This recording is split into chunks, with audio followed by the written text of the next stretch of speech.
मेवात की सियासत में पिछले एक महीने के दौरान बड़ा बदलाव देखने को मिला है।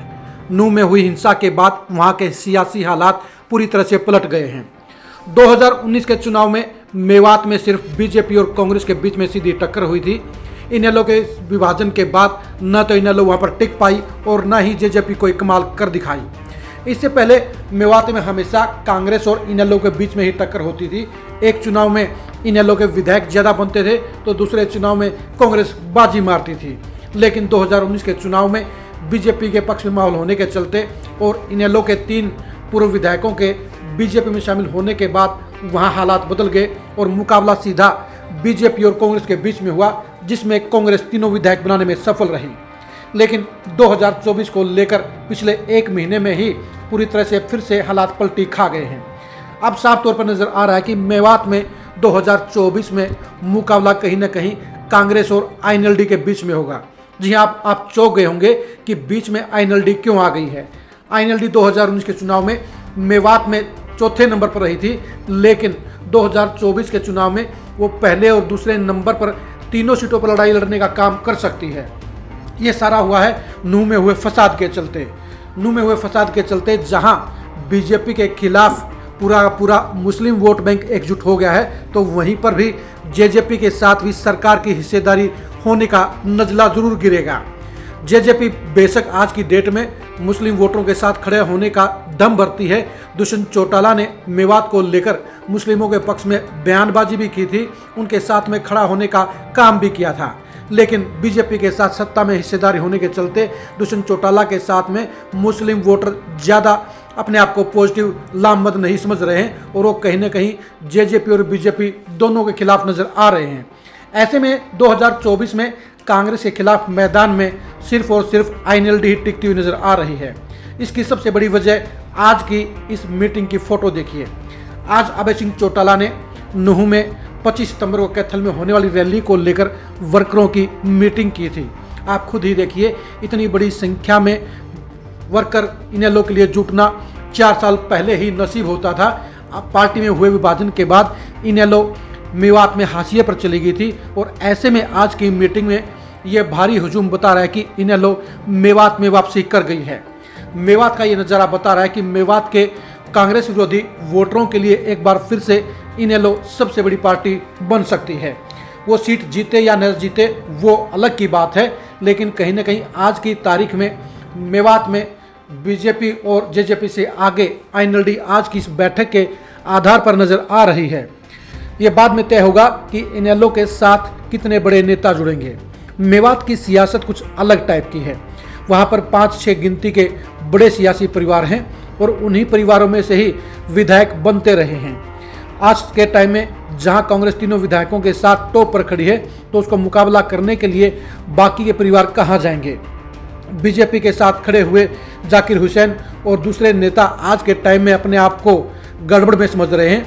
उन्हें लग रहा है कि बीजेपी के साथ रहना उन्हें सियासी घाटा देने का काम करेगा, इसलिए जाकिर हुसैन और बाकी दोनों पूर्व विधायक बीजेपी छोड़ने की सोच रहे हैं। और सोच का दायरा कहां पर खत्म होगा इसके बारे में भी कहा नहीं जा सकता, लेकिन कहीं ना कहीं वो दोबारा से आईएनएलडी का दामन थाम सकते हैं।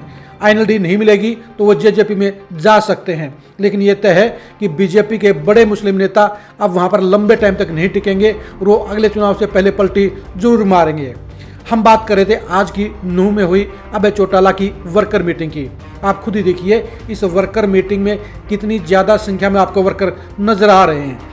ये जनसभा नहीं है बल्कि वर्कर मीटिंग है और मेवात की वर्कर मीटिंग में इतनी संख्या में वर्करों का आना इनेलो के लिए वहाँ पर बूस्ट देने का काम करेगा, उसे संजीवनी देने का काम करेगा। कहीं ना कहीं मेवात में आज हुई ये वर्कर मीटिंग बता रही है कि वहाँ के सियासी हालात में अब जेजेपी की बजाय आईएनएलडी आगे निकल गई है। 2019 के चुनाव में जेजेपी का पलड़ा मेवात में भारी रहा था।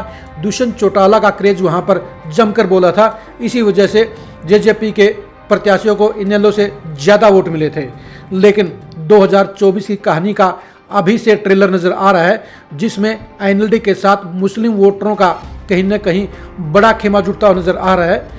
आईएनएलडी की आज की इस नूह की मीटिंग का नज़ारा भी बता रहा है कि उसको लेकर कहीं ना कहीं मुस्लिम वोटरों में फिर से पॉजिटिव लगाव पैदा हुआ है। यानी मुस्लिम वोटर 2024 में आईएनएलडी की तरफ फिर से लौटने का फैसला ले सकते हैं। मेवात की सियासत में कांग्रेस के खिलाफ जो दूसरा वोट बैंक है वो एक ही जगह टिकता है। पिछली बार जहां बीजेपी के साथ गया था, 2024 में भी वो कांग्रेस के खिलाफ एक जगह जरूर एकजुट होगा। ऐसे में विकल्प के तौर पर उसके सामने 3 पार्टियां हैं। Party number 1 BJP, party number 2 JJP और पार्टी नंबर 3 आम आदमी पार्टी। अगर हम बात करें आम आदमी पार्टी और जेजेपी की, तो जेजेपी के लिए बीजेपी के साथ सत्ता की हिस्सेदारी महंगी पड़ेगी, इसलिए उसके साथ मेवात का ज़्यादा मुस्लिम वोट बैंक नहीं आएगा।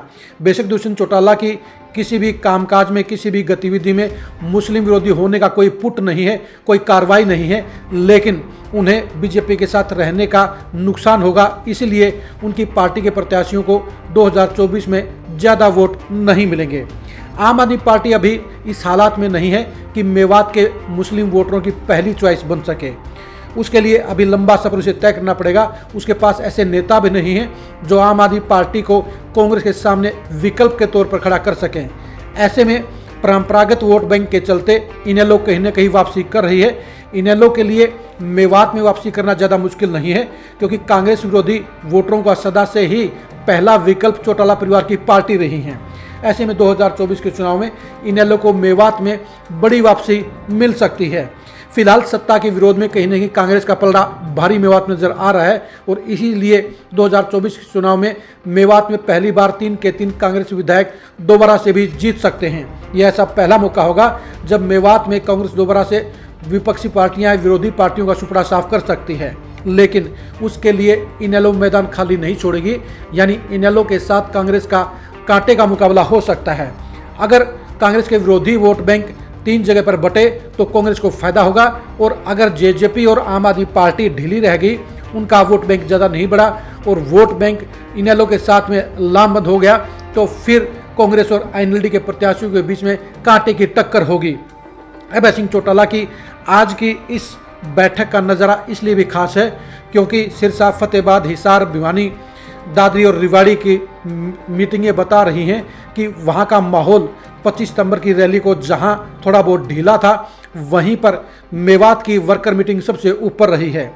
सिरसा के बाद कहीं ना कहीं सबसे ज़्यादा भीड़ मेवात में नजर आई है और मेवात आईएनएलडी के लिए एक दोबारा से वापसी करने की निशानी छोड़ता हुआ नजर आ रहा है। यानी 2024 के चुनाव को लेकर मेवात में आईएनएलडी अच्छी वापसी की उम्मीद कर सकती है और वहाँ के हालात भी बता रहे हैं कि कांग्रेस के विरोधी वोट बैंक को जिस एक पार्टी का चयन करना है वो कहीं ना कहीं आईएनएलडी सबसे ऊपर विकल्प के तौर पर रह सकती है। यानी मेवात का नज़ारा, मेवात की सियासत दोनों ही बदलते हुए नजर आ रहे हैं और कांग्रेस के खिलाफ विरोधी नेताओं को, विरोधी वोटरों को आईएनएलडी पहली चॉइस के तौर पर नजर आ सकती है। लेकिन अभी भी दुष्यंत चौटाला हथियार नहीं डालेंगे और न ही आम आदमी पार्टी कोई कोशिश बेकरार छोड़ेगी। जेजेपी भी 2024 के चुनाव के लिए मेवात में अपनी जड़ें जमाने के लिए कोई कोर कसर नहीं छोड़ेगी। दुष्यंत चौटाला भी जानते हैं कि मेवात का वोटर उनके परिवार के साथ मजबूती से खड़ा रहा है। ऐसे में 2019 की तरह 2024 में भी यहाँ अपनी पार्टी को कांग्रेस का पहला विकल्प बनाने के लिए तमाम प्रयास करेंगे।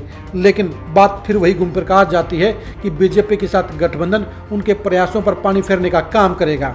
आम आदमी पार्टी के लिए अभी मेवात में दिल्ली दूर है, क्योंकि अभी आम आदमी पार्टी पूरे हरियाणा की तरह मेवात में भी कहीं सिर उठाती हुई नजर नहीं आती है, कहीं मजबूत सियासी ताकत नहीं नजर आती है। ऐसे में कांग्रेस और बीजेपी को हराने के लिए विरोधी वोटर जहां पर खड़े होंगे वो कहीं ना कहीं विकल्प के तौर पर आईएनएलडी सबसे पहली चॉइस बन सकती है। अब देखने की बात यह है कि अभय सिंह चौटाला इस मीटिंग के आधार पर इनेलो को अगले 1 साल में मेवात में सबसे मजबूत पार्टी करने के लिए क्या कदम उठाते हैं, क्या प्लानिंग करते हैं, क्या रणनीति को अमली जामा पहनाते हैं। 2024 के चुनाव को लेकर मेवात में आईएनएलडी का भविष्य क्या होगा यह जानने के लिए, मेवात में बीजेपी का अंजाम क्या होगा यह जानने के लिए, मेवात में आईएनएलडी और जेजेपी के बीच में परिवार के सियासी वोट बैंक के लिए मचने वाले घमासान को जानने के लिए और मेवात में कांग्रेस के खिलाफ सबसे बड़ी पार्टी की पॉलिटिकल ताकत को जानने के लिए आप लगातार खरी खरी न्यूज़ के साथ बने रहिए। आप हमारे फेसबुक पेज को लाइक कीजिए, आप हमारे यूट्यूब चैनल को सब्सक्राइब कीजिए। नमस्कार।